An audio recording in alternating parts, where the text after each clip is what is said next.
Hey Facebook, I'm back. I always have this camera position wrong when I get started. I hope I don't mess it up. Oh Lord, I need somebody to help me. I'm gonna have to hire some people. Hey Facebook, I'm here. I missed you guys last week. Who's gonna come join me tonight? Let's see. It's Joycelyn Wells with Joy Exposed. And it's time. It's 9 o'clock on Wednesday, September 25th. And I've got a show for you. So, guess I'm going to get started. I have to figure out the best way to have people join me on here. Hi there, because I can't figure out how to share it. Technology issues.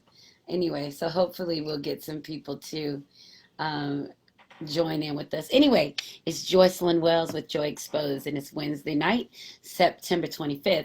And I missed you guys last week, but I was tired. Like, Jesus, I was tired. I couldn't even make myself get on the air at all. So here I am tonight, though, and we'll start off like we usually do with 3 cheers of joy.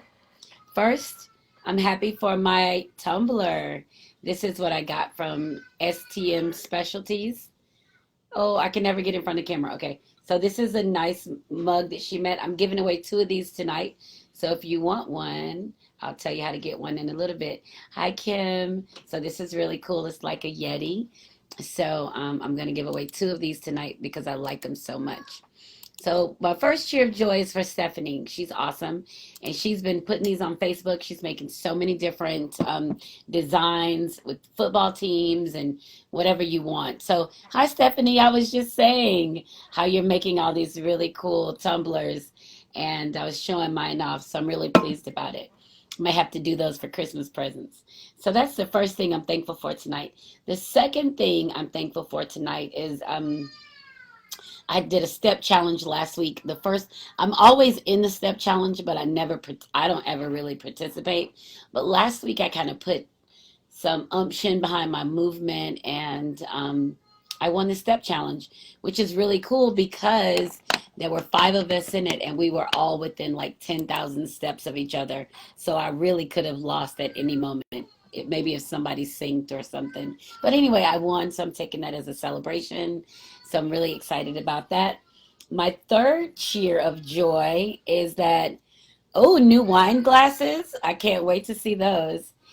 Yay, I love me a good wine glass. So my third cheer of joy is for my growing man because he's 16 now and he just makes me so freaking happy. And I know I've shared this before, but I'm going to share it again. I'm the non-custodial parent of my growing man. And wow, hold on a second. I'm the non-custodial parent of my growing man. So um, I get to see him on Wednesdays. I get to see him on Wednesdays and we go to dinner together. So when I lived in Atlanta, we used to just see each other on holidays and breaks. But now that I'm living back in this area, I get to see him every week or as often as I want. So we were able to hang out on Monday, and then we were able to hang out today for dinner. And during dinner, he asked me what was my most which accomplishment did I appreciate most, or my most accomplished moment of my life? And he said, and you can't say having your children. And I was like, I wouldn't say having my children was the most accomplished thing I've done in my life. I'm like, tons of people have kids, so I think that's just what I was designed to do. I said, however, um, raising my children to be good people, that would be an accomplishment, but that's not what I would answer if you're asking just for me. And so he said, yeah, just about you, nobody else. So I went on to tell him that I felt most accomplished about finding my freedom, about knowing that I didn't have to be bound by the constraints of people around me, knowing that I could literally walk my path to be of purpose. And he was like, oh, he said, I thought you would say something like that. And so I was like, what are you asking for? He says, because I read a book and I want you to read it. And I was like, what book is it? Because, who knows what the kids are reading. And he said the book is called A Woman at Point Zero. And I said, well, where did you read that and why? He says, it had to be for class. I wasn't going to just read it on my own. So it's for his advanced, his IB literature class. They had to read this book. And he said he thought about me when he was reading it. So when I read the summary of it, and I'm ordering it from Amazon, when I read the summary of it, I could tell where he was coming from because it was just about a woman who was literally fed up with the way, and her name is Nawal Sadawi. She's a feminist novelist, and talks about an Egyptian peasant girl from her childhood through cruelty and neglect and even to a prison cell. And she talks about how she takes a last drastic action against men or males ruling her life. So I thought that was kind of funny when I read it because my son understands how hell bent I am on not having a man dictate my movements. But on the other hand, he can appreciate how I have flowed into this loving and wonderful relationship of respect and passion and submission on my part. So I think that for him to be 16 and to see these dynamics within me says a lot about our relationship and him paying attention to me. So my son is definitely my third cheer of joy tonight. And the book, I'll read the book. I'll tell you guys what I thought about it, and maybe you guys can read it too, or if you want to read it with me, I'll put the name in here so that you guys can get a copy of it as well. So that's my three cheers of joy. I'm drinking Hornitos tequila only because it's been in the freezer for like 2 weeks because I haven't had it to drink. So I figured I would have some tonight in my new tumbler. Yes. Thank you, Stephanie. So that's that. Let me type it in here now. Hey, boo. Hey, Chris. So the book is Woman at Point Zero.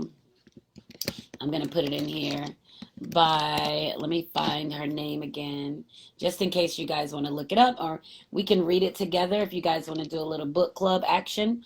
I would love to do that and have a discussion. Maybe we'll start doing that. That would be kind of cool. Okay. Oh, yay! Yay, yay, yay. So maybe we can all read it together. So the other thing, you want some tequila, Chris? So those are my three cheers of joy. Now, I don't really have an agenda tonight because I missed last week, so I'm probably just going to ramble on a bit.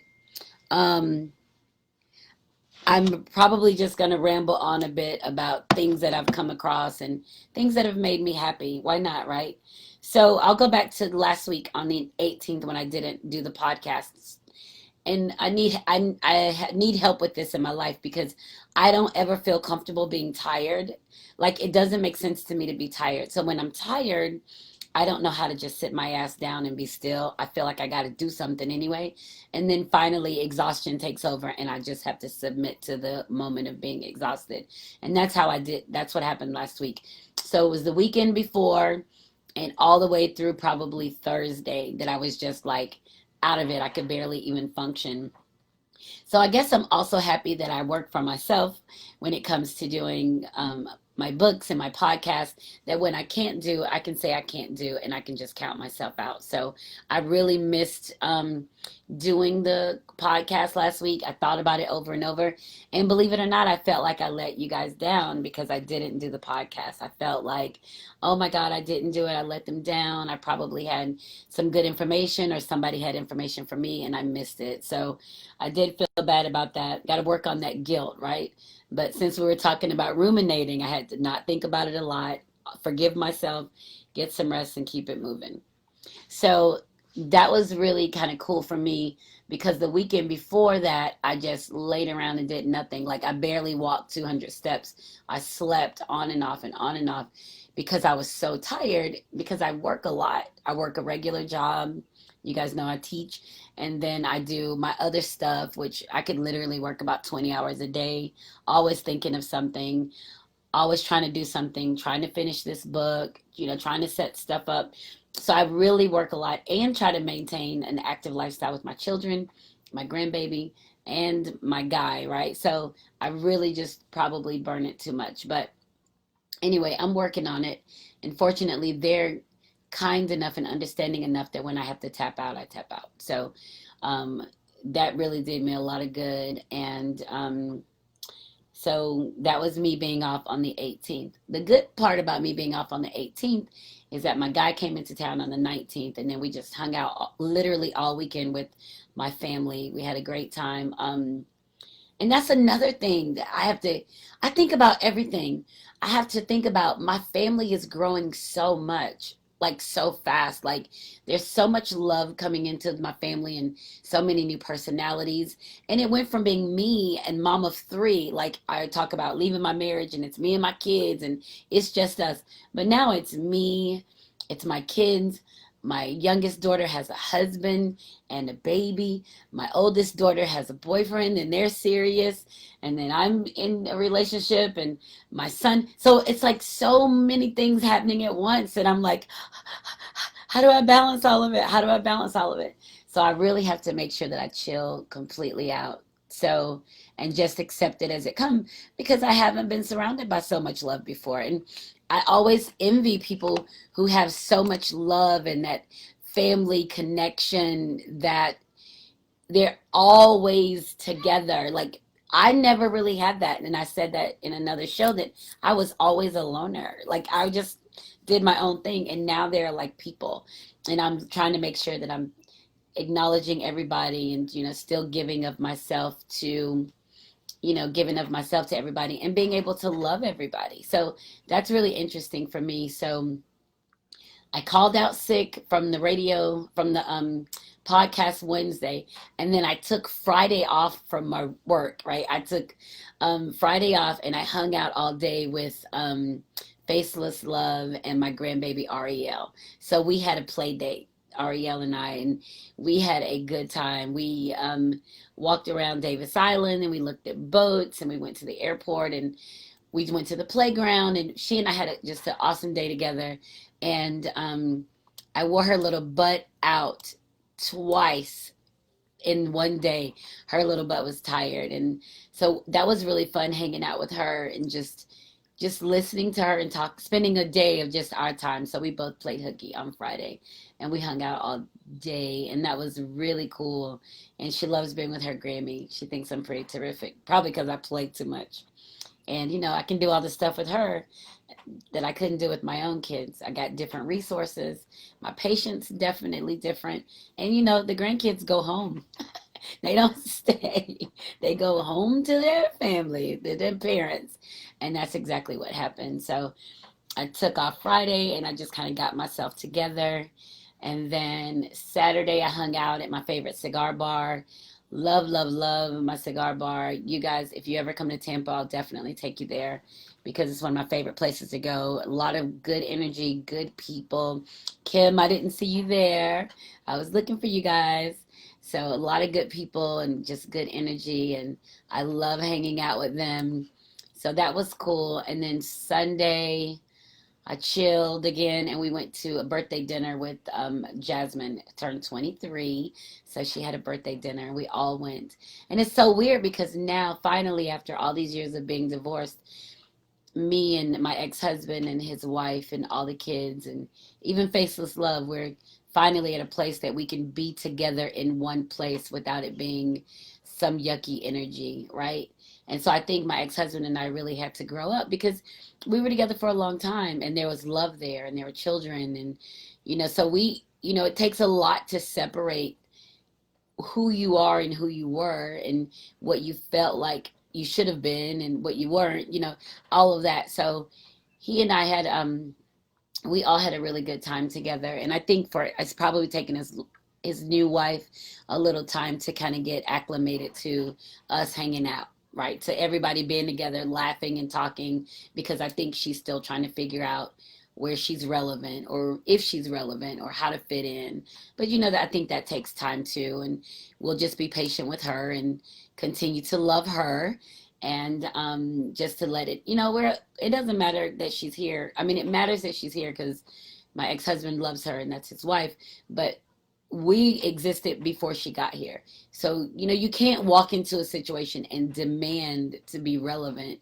You literally have to go into the situation and to find your space in it without trying to take or dominate or rule somebody else. So it'll be pretty interesting. But I mean, we have a lifetime ahead of us. We've got one grandkid, and we'll probably have more. And we have our youngest child is still in high school, and we've got graduations, and so we'll have a whole lifetime in front of us.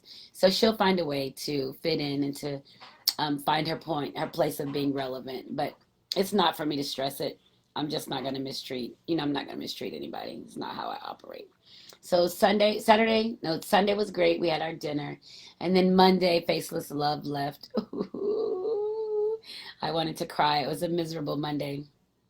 The Mondayest Monday ever.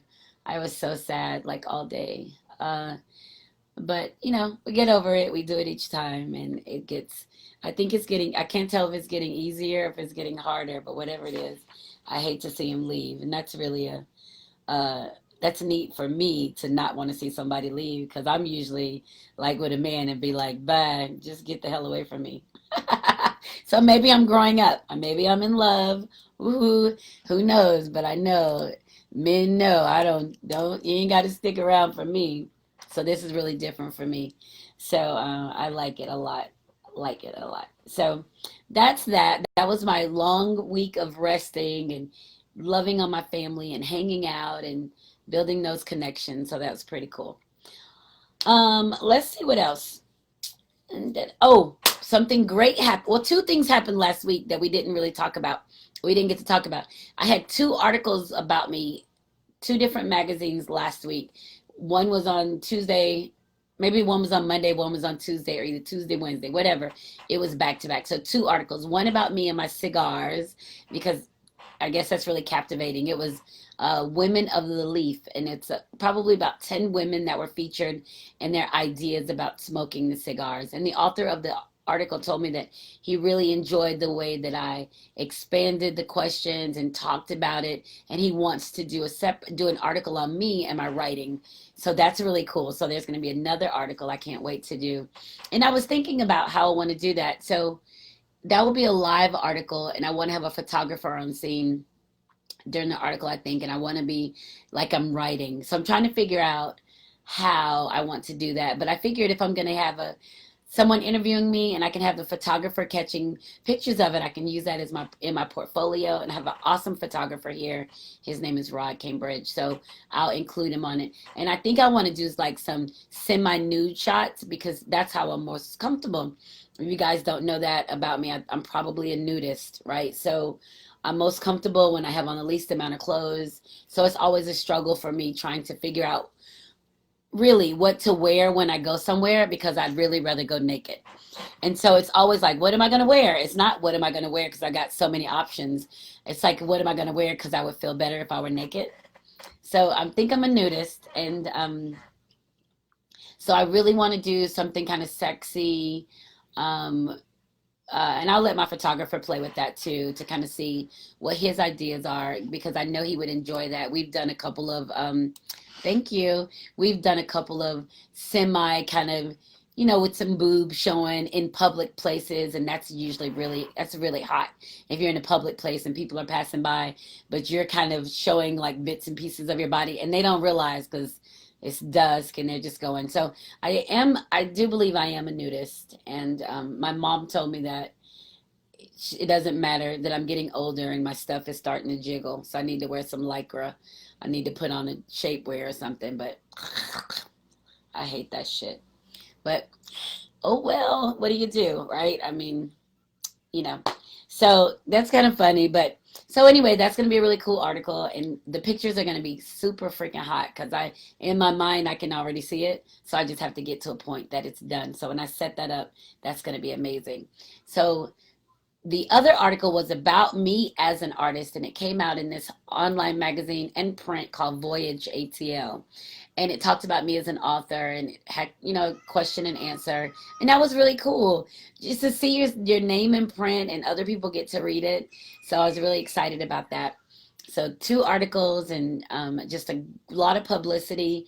And of course, always trying to get people to buy my books. That's like my sole focus is Well, it's not. That's not true. It's not my sole focus. It is a focus because I would like for people to buy my books. But I've managed to be able to do so many other things in conjunction with that. I've literally grown a lot. Everything that I'm doing right now, I was doing none of it 3 years ago. Writing, podcast, SoundCloud, iTunes, publishing, none of that was I doing 3 years ago. So keep that in mind. If you're doing something that you don't like, if you're doing a job you don't like, your moment will come and you'll get it to find something that you do like. Because I spent my whole life doing things very well. Every job I did well. But this thing is mine and it's of me, and it's just really given me an opportunity to grow and just do different things. So speaking of growing, we're gonna move right along. Speaking of growing, how about today? I got an email that I have been invited to be a featured author at the, oh my gosh, I always forget, the United California African American Book Club's annual literary event. And I've been asked to be one of the featured authors. Right? So that's exciting. So I get to go to California. This is in September of 2020. So I have a whole year to finish. And of course, that's a whole set of goals, right? Some new stuff I need to do. Like I got 3 books published. I'm almost finished with the 4th. I want to do 2 more. So I've really got to get focused on making sure that I'm ready for this event, because we're talking about Toni Morrison has been there. Man, the list is exhaustive of the amazing authors that have been there, and I get to freaking go. What? So I am so excited. Terry McMillan was there. Mary B. Morrison was there. Oh, I mean, so that means Nina Fox was there. That means I'm going to a place that all of these amazing Black American authors have been before me, and now I get to go and be a featured. And when they talked to me about it, I was like, I'm new. I don't know that y'all want me to be there. I was like, I'm new. Yes, Stephanie, girls trip. Did I say Los Angeles, California? Yes, girls trip. Let's do it. So I was like, I don't know if I'm ready. I'm a new author. And they're like, we want you. And the way that I met Dee on Facebook through another person that was on Facebook with me. And she and I started talking, and she was in a book club. And I was like, oh, I'd love to come out and read to you guys. And she was like, I'll let you know. And so we kind of talked back and forth a little bit. And then finally she asked, could I come? And that was in April of this year. Could I come? And I was like, yes, I'll come. And so I probably told you guys about it. It was probably one of the craziest flights I've ever taken, and everything that went along with it just had me just out of my freaking mind. But I kept my cool because, I mean, how can you lose your cool when you don't have any choice? Like, you don't have a choice but to maintain it. And so I'll recap a little bit. But I went out there, flew out to, the event was in Oakland. I was flying into San Diego, right? No, San Francisco. I don't know California well, so don't kill me. So I was flying into San Francisco, but there was a bad storm. So I flew into Oakland, which was fine because my Airbnb was in Oakland. No worries. Flew into Oakland. Well, I get to Oakland and my luggage wasn't there. So, shit. It's late at night. I don't have any luggage. My event is the next day at noon. So that means I've got to try to get my luggage from probably 10 o'clock at night till 10 o'clock in the morning to get my luggage, because I've got to be ready at my event at noon.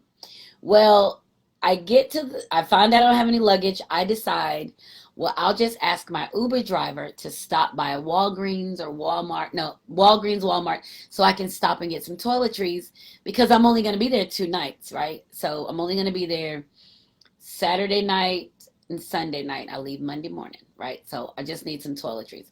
Well, I get my Uber driver. I send him a text message to say, I need to stop at this store to get some toiletries. It was raining. It was cold. And I don't know. I'm from the East Coast. On TV, it always looks sunny and warm in California.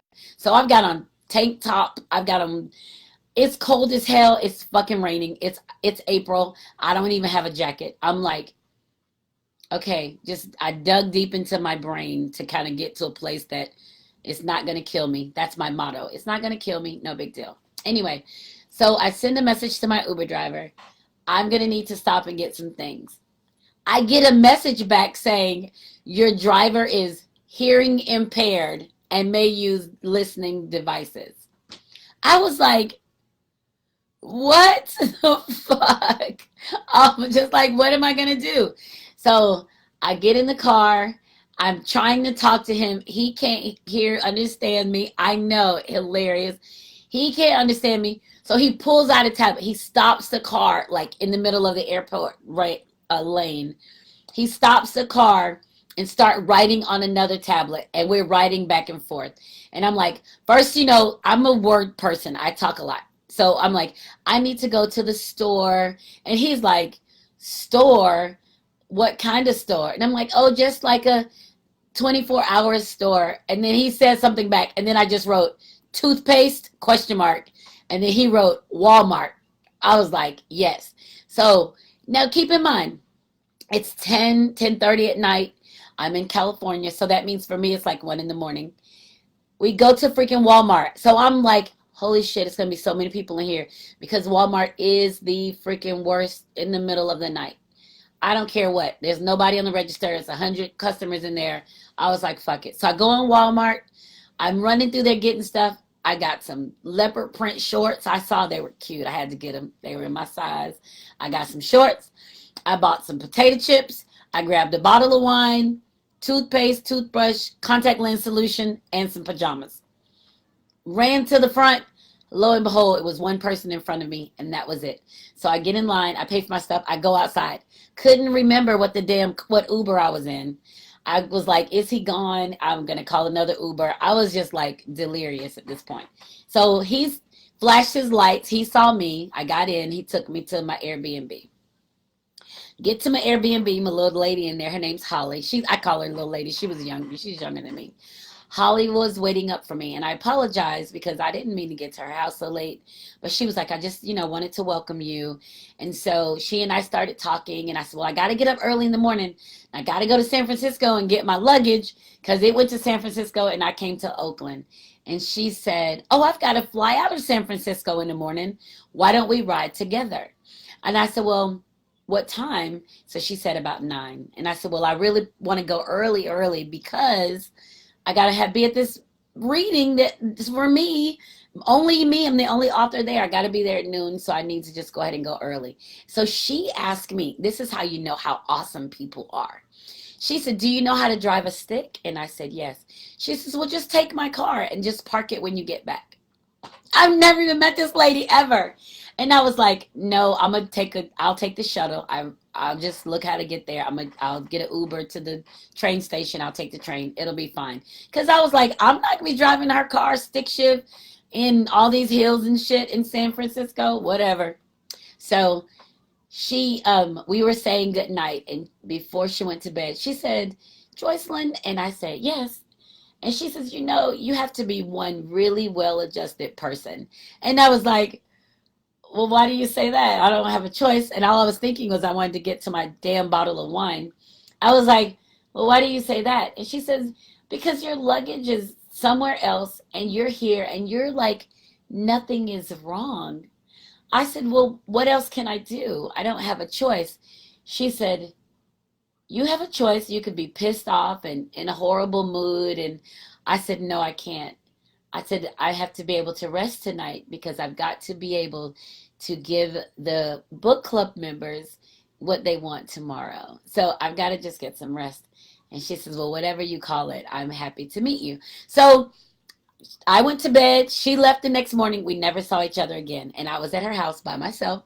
She flew out. I was there. And then I left on Monday morning. Well, I got up early. I went to the train station. I got my luggage. I came back. I took a short nap because I was sleepy. Oh, wait a minute. Let me back up. I stopped at the freaking Jack in the Box with my Uber driver. He freaking slipped and fell on the damn floor. This is how I knew. I was like, This is the craziest fucking weekend. Anything that could happen, happened. And I'm losing my shit. So I had to chill. I was like, okay, he was all right. He got in the car, he drove me back, dropped me off. I know. So I get back, I take a little nap. I get up, and there was a message on my phone from a lady that I met at the airport in Phoenix, who was coming to San Francisco, who was trying to come to the book club event. Now I don't know where anything about where I am. I'm trusting Uber, so I just gave her the address. Well, I took a nap, I got up, and I got dressed, and I got my Uber, and I went to the book club. And let me tell you something. These women at this book club, this was probably my largest private audience. Now, I've been at venues where there have been a lot of people because there were multiple people doing things, performing. But for me to be there by myself, there were probably about 45, maybe 50 women that were in these book clubs that came just to see me. And holy crap, we had a good time. Like from 12 o'clock to probably 3:30, I was reading, we were having conversations. It was so freaking good. And I was like, oh my God, they had gifts for me, food. I mean, they were like making my plate and they're treating me like I was royalty. And all I was thinking was, I barely got a freaking bath. And I was like, I didn't even know if I was going to have clothes to wear. But I did. I sold my books and we had a good time. So I left there and then I was tired because it had been a long, 24, 36 hours. I left, I went back, I got a cigar from the liquor store and I got some tequila and I went back to the house. I sat outside and smoked and had a couple drinks and then I just chilled. I didn't even go into the city to look around at anything because I needed the rest. So I got up the next morning and I left. Well, not even 2 weeks after that, one of the members of the book club contacted me and told me that they were interested in me coming for 2020's literary event. And I was like, I'm not ready. I'm a new author. Like, it's more people. She was like, no, we want you. We enjoyed you so much. You will be so good for the book clubbers and you will be so good for the event. So we talked about it kind of casually, but today I got the official email and I was like, yes. And they're like, just pin us in for this date. And I was like, heck yeah, you're in that shit. I'm there. So September 26, 2020, Los Angeles, California. I'm going to be there. I'm so lit. Y'all don't even understand. I just said this. It's only been 3 years since I've started this. Since I've started writing, since I've tapped into myself, it's only been 3 years. And so many great things are happening. So thank you guys so much for rocking with me. I say that all the time. And I really appreciate it. So that's that. And it'll be on my website. There's always good stuff on my website. Now, let me go here and read my Facebook post of the week. And I don't know if this is good or bad for leading into what I want to talk about next. But the post is by someone named Angel Clark, and I'll tag him in it. It says, too many women building up dudes for the next woman while he damaging you for the next man. I felt that, right? And the women who are on here know we do everything we can to help the men out. To men that we're dating, we do everything we can to help them out. We want to do their laundry. We want to cook for them. We want to make sure that they got the soap they like. We want to do all of this stuff. And we do all of this to make them feel great. And then they turn around and their actions are the actions that are tearing us to fucking pieces. So it's a guy who posted that. And I love that, right? I freaking love that because I was the queen of that. I would be dating and I want to make sure he has everything. Like he don't need nobody. His mama, his auntie, no other woman. I was trying to do all that shit. That didn't matter. Men do what they do. And they'll take what you give. I'm writing about that in my book. They'll take what you give whether they want it or not. They'll take it for the opportunity to have it, even if they're not asking for it. And that's what keeps them from having to appreciate it and having to take care of it. Now, I'm not doing any man bashing because I love men. So I never bash men. However, I do know that there are certain things that we can do different as women to protect us when we have exposed ourselves to a vulture or a leech, because they're out there, men and women, vultures and leeches. So they're out there. However, when you can get to a space of protecting you and your goodness from somebody coming and raking through it and tearing you down, then you've got yourself in a good place. So I love that post. I'm going to read it one more time. It says, too many women building dudes up for the next woman. And that's what we do. We get men in a good place. They get their credit together. They get their life in order. They step out away from us. Then they ready for the next woman. And we did all that while he damaging you for the next man. And there you are with a whole bunch of baggage waiting for some dude to come and rescue you and help you to lick your wounds and to get your wounds better. Not necessarily lick them, but I mean, well, that could happen too. Waiting for somebody to come take care of you. So we have to really be careful about that. I love that post. And that's my Facebook post of the week. Just making sure that, we take care of ourselves. Even though we love somebody and we want to be with them, the most important thing is that we're taking care of ourselves and we're putting ourselves first. And that leads me to, I see a lot of crazy conversations on Facebook. And I really have to stop and say, are these people really in a relationship, or do they really want one? Because I don't think people understand what it means to have someone as an extension of yourself. And when you talk about relationships, a relationship, that if it's a relationship or a marriage, the person that you're in a relationship with is an extension of who you are. So there's not a competition between the two of you. It's not a hierarchy. It's really just, I'm taking care of me, and by me taking care of you, it takes care of you. Me taking care of me, it takes care of you. But there was a whole argument today in one of my groups talking about how if you spend your own money that's not out of the joint account, you shouldn't have to talk to your partner about what you spend your money on. And I was reading that shit like, well, why are you in a relationship if you don't even want to have a conversation? Oh, thank you. Why do you want to be in a relationship with somebody and you don't even want to have a conversation with them about something that you're thinking about buying because it's your money? I'm like, that's the tainted thought behind the relationship, or behind being in a relationship. You want to be in a relationship, but you want to maintain your own sense of I do things the way that I want to do it. If that's the case, don't be in a relationship. I don't have to ask. If I'm married or in a relationship, I'm not asking my partner if I can do something. However, I may say, hey, I'm thinking about getting a new car. I was looking at this. Or, hey, I'm thinking about doing such and such. Or, I'm going to do this. A conversation doesn't take away from the fact that a conversation adds to the fact that you're in a relationship. The conversation adds to it. But if you want to not have a conversation with somebody you're in a relationship with, that don't even be in the fucking relationship. That's crazy.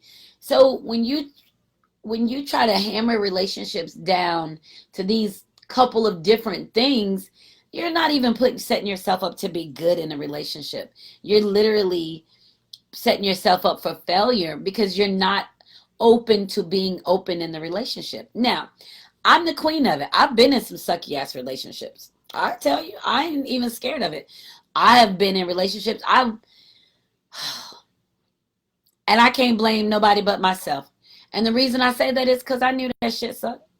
I knew the relationship sucked, and I was in it anyway. And I couldn't figure out how to get out of it because I felt like it was going to get better. I felt like if I did enough, he would see me as this. Or it would, that's not how it works. No. If you're in something that sucks, get out of it. Simple. I mean, I say it's simple, but we all have to go through our things for it. You shouldn't be in anything that's not good for you. And it doesn't matter how bad you want it or you want to make it good. If it's not good, it's not good. And they're not going to all of a sudden make it good for you. Shouldn't be arguing every day, cussing each other out. Motherfucker, bitch, this. None of that. Love don't even talk like that. Love doesn't even allow you to put somebody in that position to try to get somebody to bow down to you or to break you or Love doesn't do that, right? It's not how love talks. Love is kind and love is gentle, right? And I mean, you have problems. Of course, you have problems, but if you in a relationship and your goal is to say, if the goal is to be together and work toward happiness, guess what? Ain't no competition in that. It's y'all both trying to figure out how to get to the damn happiness. Get to the happiness. That's the goal. Get to the happiness. If I'm with you and you with me and we trying to be happy, what's the best road to get to the happy? And those are the conversations. I'm not trying to get to happy before you. I'm not trying to make you happy before I'm happy. We're trying to be happy together. So we have to make sure that we're paying attention to all of that. So if you feel like if you're being forced into something or you're stuck in something, talk about it. Just say this sucks. I've said that before. I've told men this sucks. I'm out. What you mean? Bye, nigga. Excuse my N word on Facebook. Bye. I'm out. Because I had to learn how to protect myself because I did spend years in yucky relationships. And I can't, and that was on me though. I'm gonna keep owning that.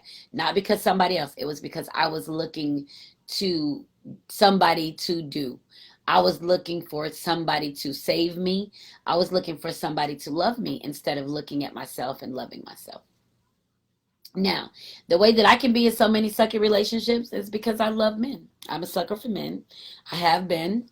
I just think they look good. They're yummy. They smell good. They have such an amazing energy. And I've been drawn to some really good ones, and I've been drawn to some really bad ones. But I mean, hell, I own it, and I've written about a lot of it, and I've taken goodness from most of them. I've been able to pull some goodness from them. But finally, when I decided no one was taking anything from me that I wasn't given, when I put up some boundaries to protect myself, guess what? A good guy came along and wanted to take care of me. Go freaking figure that shit. And I was on his ass too. As soon as I met him, I was like, "Oh yeah, he finna pay some bills." I had it all set up what I was about to do. He was like, "Nah, you gotta chill on that." Mm-mm. And he wasn't with it. He didn't give me what I wanted. He didn't push me away either. He loved being with me, and he told me, he said, "Hey, I love you." Probably a few months into it because I'd known him for years before. He said, "I love you. I want to be with you. I want to take care of you. But you don't get to take advantage of me and you don't get to mistreat me." Ha! I was like, "What?" He said, "You can't finesse the finesser." He could see all that shit. And he said he wanted to make sure I wasn't crazy. That's what I think when men get older in their 40s and 50s, they're kind of like, what level of crazy is this chick? And is it something I can do? Because, we all have our crazy in us. I mean, we do. So I'm not knocking that. But, he was just like, he's like, "I just want to make sure that you're not crazy." He's like, "I want to take care of you. I'll always take care of you." And that was the first time somebody had said that to me. I've said that to people. "I want to take care of you." I had said that to men. But I mean, I shouldn't have even been saying that to a grown ass man. It's a grown ass man. I say that to my son. I will take care of him until he can take care of himself. But a grown man, I'm not. I mean, I do what I do as a woman, as being in a relationship, but I shouldn't be trying to take care of them as their parents, as their mom. And women do that a lot. We try to fill this maternal role with the man that we're with, and they shouldn't even receive that shit. They shouldn't, but a lot of them do because it's easy and they don't have to ask for it. We just give it. But because I was saying that I love men because they're so powerful and I give them that. I'm like, I just think they're great. And I still now look at men and think how great they are. But once you realize how much power you hold, how much power I hold, and I just sit back and watch them, I realize that many of them don't know their greatness. They don't know how amazing they are, and they'll probably never see it because a lot of the growth has been hindered by people around them, or they've been kind of handicapped, maybe people around them and people doing stuff for them and not responding to their own masculine, uh, their male drive or instinctual response to to hunt. They haven't had that. So they don't know that they're great. They haven't had anybody to show that to them, and it hasn't been developed. So we have to be we have to be careful to make sure that while we're seeing so much greatness in a man, that he can see it in himself. And if he can't see it and you're trying to pull it out of him, you're probably going to waste a lot of your time. They have to know that there are steps that they can take to move forward. And you have to accept them as they are and where they are. And if they aren't presenting any dreams to do something different or desires to do something different, that's where they are. And that's where they're going to be. And you have to let them stay there. It's not our response. It's not your responsibility as a woman, because the more you're trying to pull them down a path that they're not aware of, or that they don't want to travel, the more you're going to take away from you traveling down your own path and being your best self too. So, it's really difficult. It's kind of keeping a balance. But men possess amazing, amazing gifts and amazing power, but it's not for you to identify it. Because as soon as you identify it, or as soon as you get them to a particular place, guess what? They're going to realize, oh my gosh, I'm great, and I'm going to go do XYZ. It opens them up to something outside of you, because you've now put yourself in the maternal role for them, and not in the wife or partner role. Now you become like their mother, because you've been able to tell them what to do, and they don't necessarily want to be with somebody to tell them what to do. Not that they benefited from it, of course.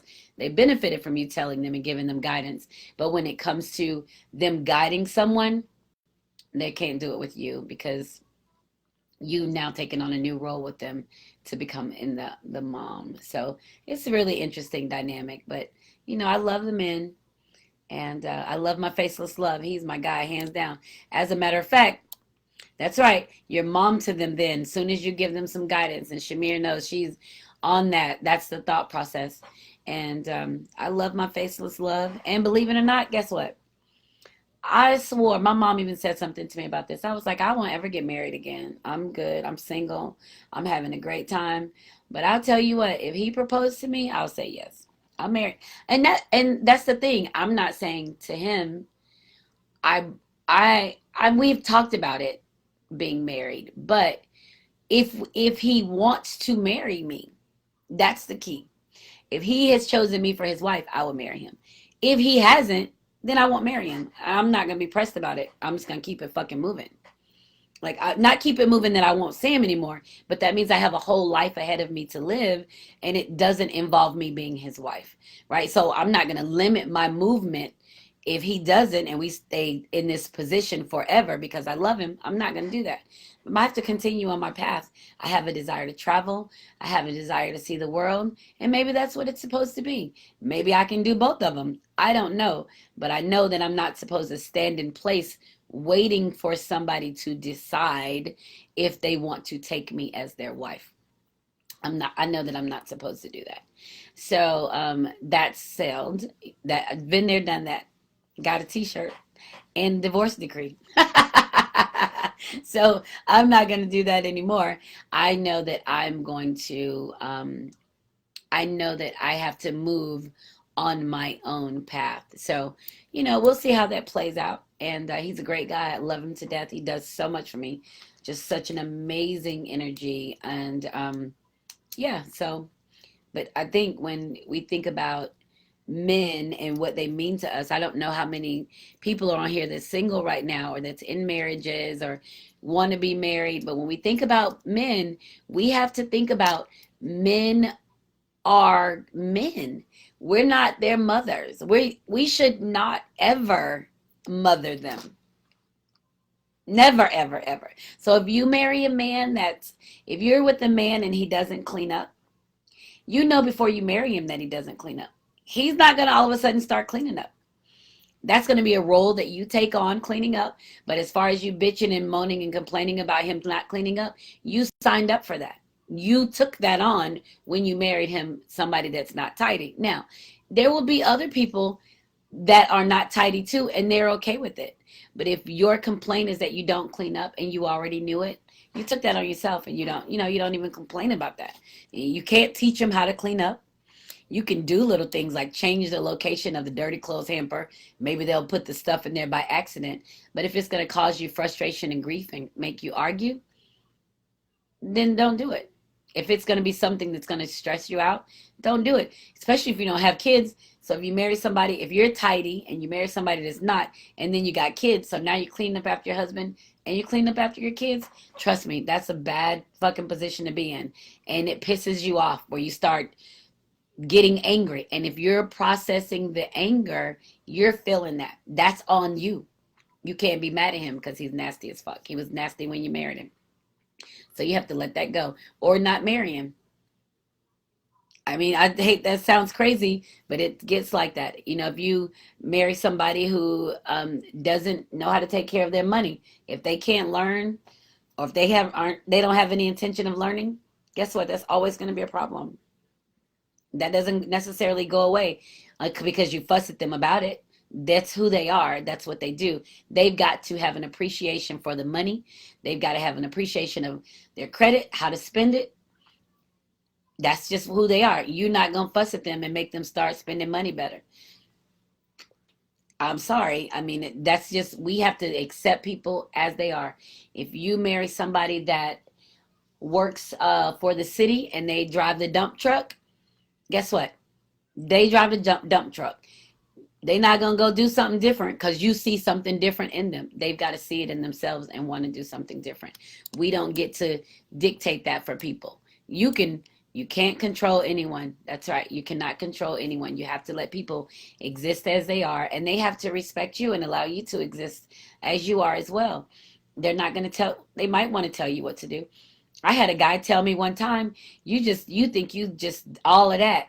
You need somebody like me so I can break you down and build you back up the right way. I was like, nigga, please.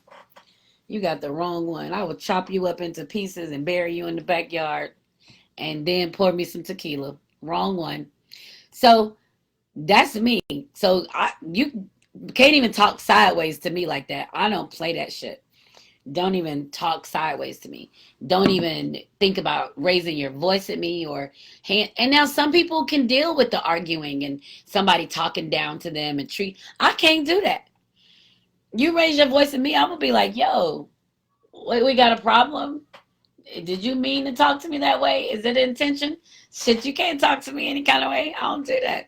Hey, I don't like your tone. I don't like that.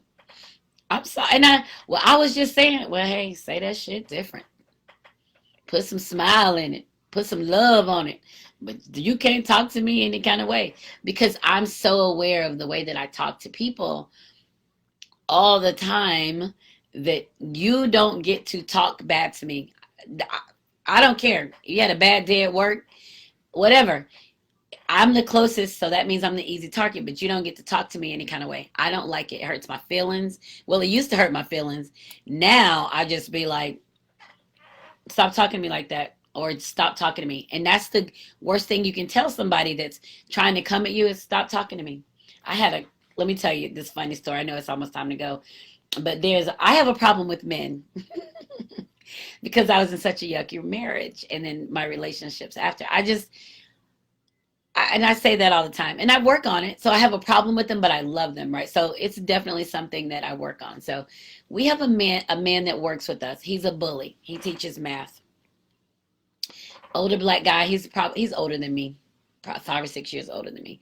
And he's like a bully. The way he talks to people on campus, and the way he talks to the kids. I teach at an alternative school, so my kids are already bad and ready to fight.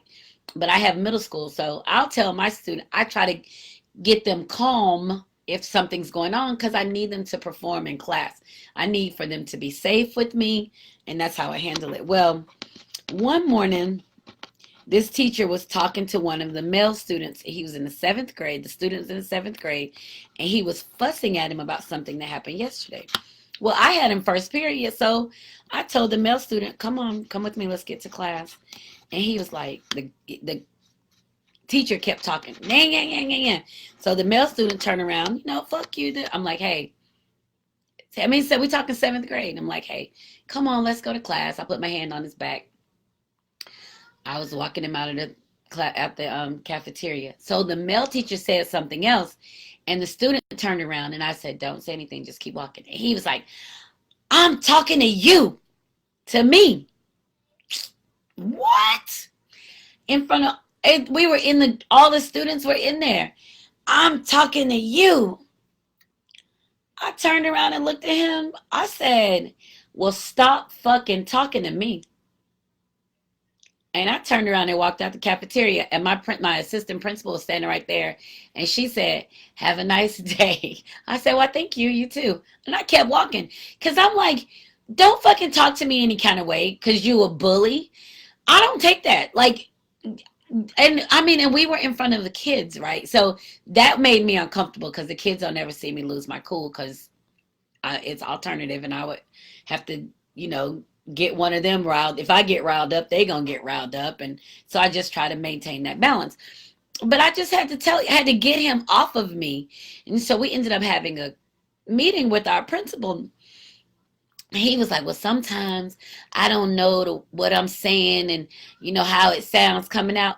And he's giving me this whole song and dance that he's giving, and I'm looking at him like, "Motherfucker, you almost 60 years old, and you're not aware of what you're saying and how you're saying it? Are you kidding? And you want me to be what? Patient with you so that you can talk to me any kind of way because you don't want to own the fact that you're a bully?" I didn't go off. I was very polite in there, and I was like, "Well, you need to get some help with that." Because at this point, if we're asking our students to be aware of what their actions are, I'm sure the teachers should be aware of their actions by now, too. That's simple. Think about it. We go all day trying to get our kids to accept responsibility for their words and their actions. And now you got somebody almost 60 talking about they don't know what they're saying sometimes. Man, F you. Don't talk to me like that. So that's pretty much how the meeting ended. And I was like, "Don't talk to me like that." "Well, I mean, I'm just saying, don't just say I. Unless you're saying, I apologize for speaking to you that way, shut the fuck up." I don't want to hear it. That's the truth. I don't give men a pass on that kind of stuff because men are men and they're supposed to be in control of who they are. You don't get a pass on treating me like shit, hitting me. You don't get a pass on that. Control yourself. I'm going to control myself. You control you. I'm going to control me. But no, you don't get a pass. So, sorry. I just had to share that. Because when we talk, that's the one thing that I always say about men, because they're so powerful and they can move a nation, and women too, because we're getting so many new things available to us, so many new opportunities. We can too. But we have men who aren't growing up. We're holding them hostage, treating them like babies, trying to mother them, trying to love them better than their mother, because they'll have a mother, "My mama this, and my mama this, and my auntie this, and wah, wah, wah, wah, wah, wah, wah, wah, wah, wah, wah, and I didn't have a good relationship with my mama." Well, you know what? At some point, we have to get past that, because I'm sure we all had some bad relationships. I did. Hell, I don't know if I turned out okay or not. I'm still trying to turn out. But we all had some bad relationships. And none of us can go around all day whining about how bad our situation was growing up. At some point, we have to think, "Woo, I'm glad I'm out of that shit. What can I do to make tomorrow better than yesterday?" That's it. What can I do to make tomorrow better? So it is almost 10 o'clock. You guys have been with me for this awesome hour. Don't forget, any of my shows you can download on SoundCloud. Please follow me on SoundCloud. Trying to get me some followers. SoundCloud, Spotify, iTunes, and Google Play. So all of those places you can download whatever you use, and you can share it with friends. Let them know that I have all this yummy information. And I'll also, remember I did that bedtime story last week, Tact. I did the bedtime story about when I almost had the opportunity to get involved. Well, when the character Joy, not me, when the character Joy almost had an opportunity to participate in the threesome, and did she or did she not?